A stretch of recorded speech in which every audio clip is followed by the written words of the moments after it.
Hello and welcome to another episode of Dana Does. My name is Dana and this is the Rubik's Cage. The object of the game is that any player who aligns 3 of his or her cubies of the same color in a row on one face, so either vertically, horizontally, or diagonally, will win. The game comes with instructions which I will explain in a little bit. Firstly, note that the cage itself has 2 doors, one on top and one on bottom, and inside are cubies, so I will dump them out here. And you'll note that there are 6 colors: green, orange, red, yellow, blue, and white. And there are 4 of each. 6 colors, 4 cubies of each, thus there are 24 cubies. And here is the other door. Again, the Rubik's Cage has 2 doors. A quick note is that 2 of the sides have a fixed Rubik's logo in the center, and it also rotates on 2 axes here, as you can see. So you can play this game with between 2 and 4 players. In a 2-player game, each person picks 3 colors, so 1 player here, 1 player there. In a 3-person game, each person picks 2 colors, so player 1, 2, 3.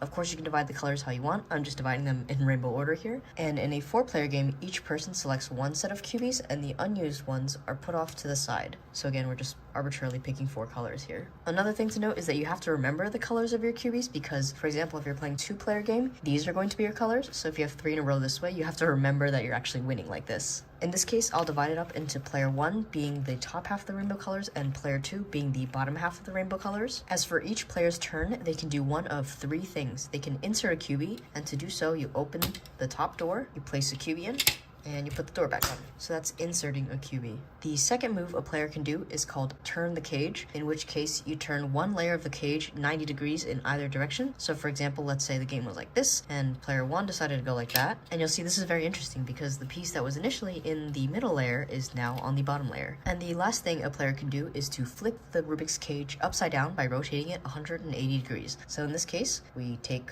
one Rubik's logo and we put it on the bottom. And this shifts everything to the new bottom. And the game continues until all the cubies have been placed in. If there are no more cubies left, the player can either rotate or flip on his or her turn. So as sort of previously mentioned, the first person to get 3 in a row, either horizontally, vertically, or diagonally with any of their colors. So this person could do 3 reds in a row, a red, an orange, and a yellow, a red and 2 oranges, and so on. That person is the winner. And if all the cubies are placed and no one is the winner, it is a draw. So I'm going to go through a game here with player 1 on the left and player 2 on the right. And hopefully you'll be able to see a bunch of cool things that can happen with 3 moves: inserting a cubie, turning the cage, and flipping the cage. So let's say player 1 decides to insert because flipping and rotating would not really mean anything at this point. Let's just say they want to start here. Player 2 potentially sees this and wants to block player 1 from creating anything horizontally on the bottom. Here again, it doesn't really make much sense for player 1 to do a flip or rotate, so maybe they would want to insert a cubie here. To prevent player 1 from winning on the next turn, player 2 should place a cubie here. Now let's say player 1 wants to get this cubie out of the way, and remember, one of the moves you can do is a rotate. So I'm going to rotate it 90 degrees. It moves it out of this 3 in a row and next to here. But you have to be careful because if player 1 does that, player 2 can play a cubie here and win. Instead, player 1 will place a cubie here because this opens up a path for 3 here, and 3 on the other side. Now the one move player 2 does not want to do is put the cubie here because even though they would win on the next move, player 1 will win by putting a cubie here. So let's say they want to almost get 3 in a row by placing the cubie here.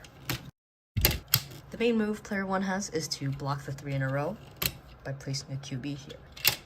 Now for player 2's turn, they notice that if they rotate this over, it will land here, which will open up a bunch of paths for 3 in a row. So for player 2, they're going to rotate like this. If you look closely, player 1 can actually win by placing a piece in the middle on the left because there are 2 in a row there. But one fun thing about this game is that sometimes your opponent may not notice that they're about to win. So in this case, the game keeps going. In order to block this 3 in a row, player 1 goes here. So one thing to note is in this position, player 2 needs to block player 1 because if player 1 does this, they will get a 3 in a row. Additionally, if player 2 flips, player 1 can play here and win. So that's also not a wise move. So player 2 will take this piece out and sort of throw it off to this side.